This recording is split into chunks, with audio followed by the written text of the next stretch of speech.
ஒரே நோக்கம்தான், அலக்கழிச்சு அப்படி இது பண்ணி ஒரு மன உளைச்சலை கொடுத்து அப்படியே சோர்வடை வைக்கலான்னு. சோர்வடைகிற ஆள் மாதிரி இருக்கணான்னு பாருங்க நீங்க.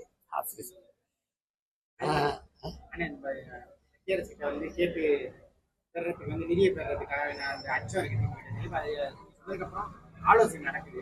உதயநிதி அவரும் அன்பில் மகேஷ் ஆலோசனை செய்யறாங்க. அது எப்படி அந்த அவங்களோட கொள்கையை வந்து முன்மொழி கொள்கையை வந்து அவங்க அதை பண்ணாத நிதி இல்ல அதுல இது வந்து இப்ப தேர்தல் நெருங்குறதுனால இவங்க ஒரு ஒரு பெரிய நாடகத்தை மக்களுக்கு முன்னாடி நடத்துறாங்க. இந்த புதிய கல்விக் கொள்கையை அவங்க ஏற்றுட்டாங்க. இல்லந்தேடி கல்வியே அதுக்குள்ளதான் இருக்கு. பல திட்டங்கள் ஐயா சாவித்திரி கண்ணன் புகழ்பெற்ற எழுத்தாளர் அது எழுதியிருக்காரு பாருங்க, பத்திரிகையாளர் அவர் எழுதியிருக்காரு தெளிவாக பாருங்க. ஜவஹர் நேசன் நம்ம ஐயா கல்வி திட்டத்தை வகுக்கிற குழுவில் அவர் இருந்தார்.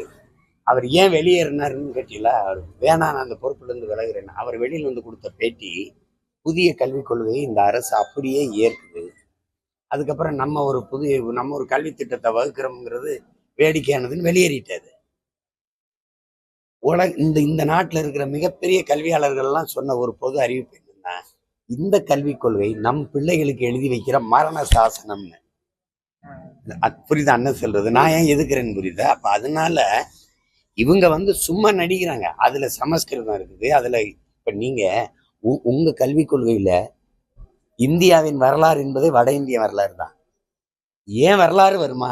நான் ஒரு தேசிய இனத்தின் மகன், நான் ஒரு தெலுங்கு, நான் ஒரு தேசிய இனத்தின் மகன், நான் ஒரு மலையாளி, நான் ஒரு இனத்தின் மகன், நான் ஒரு என் இனத்தின் வரலாறு வருமா?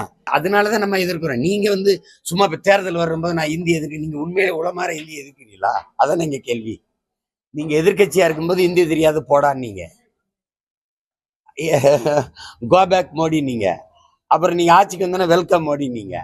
அப்ப இந்தி தெரியாது போடான்னீங்க, அப்புறம் இந்திக்காரனே வாடான்ட்டீங்க. 1.5 கோடி பேர் வந்திருக்கான். அவன் இந்தியை தெரிஞ்சாதானடா நீ எதுக்குற? டேய் நான் இந்திக்காரனே திணிக்கிறேன்டான்னு. இப்ப அவன் வந்து என் உணவு விடுதியில வேலை செய்யறான். நான் அவன்கிட்ட பேசுறதுக்கு ஜல்தி யாரோ பாணிக்காராகன்னு நான் பேசிட்டுக்கிறேன். யாரு அவனோட? இதுதான் இந்திய ஒழிக்கிறது. திருவள்ளூர்ல வந்து அறிவு நகரம் அமைக்கிறன்ற பேர்ல 1000 ஏக்கருக்கு மேல கையகப்படுத்தாங்க தமிழக அரசு சார்பில். அதுக்கு வந்து அமைக்கிறவங்களுக்கு அறிவு இருக்கான்னு பார்க்கணும். எல்லா மக்களுடைய வாழ்விடங்கள், மக்கள் பயன்படுத்தி கொண்டிருக்கிற விளைநிலங்கள், இதுகளை ஆக்கிரமிச்சு செய்யறதுன்னு இருக்குது. இந்த நாடையே அறிவு நகரமா அறிவு நாடா மாத்தணும். அதுதான் ஒரு தலைவனின் கனவா இருக்கணும். ஒரு நகரத்தை உருவாக்குறேன், ஒரு கிராமத்தை உருவாக்குறேன் எல்லாம் பேசிட்டு கூடாது. இந்த நாட்டையே அறிவார்ந்த நாடாக மாற்றணும். அதுதான் ஒரு தலைவனுடைய கனவா இருக்கணும்.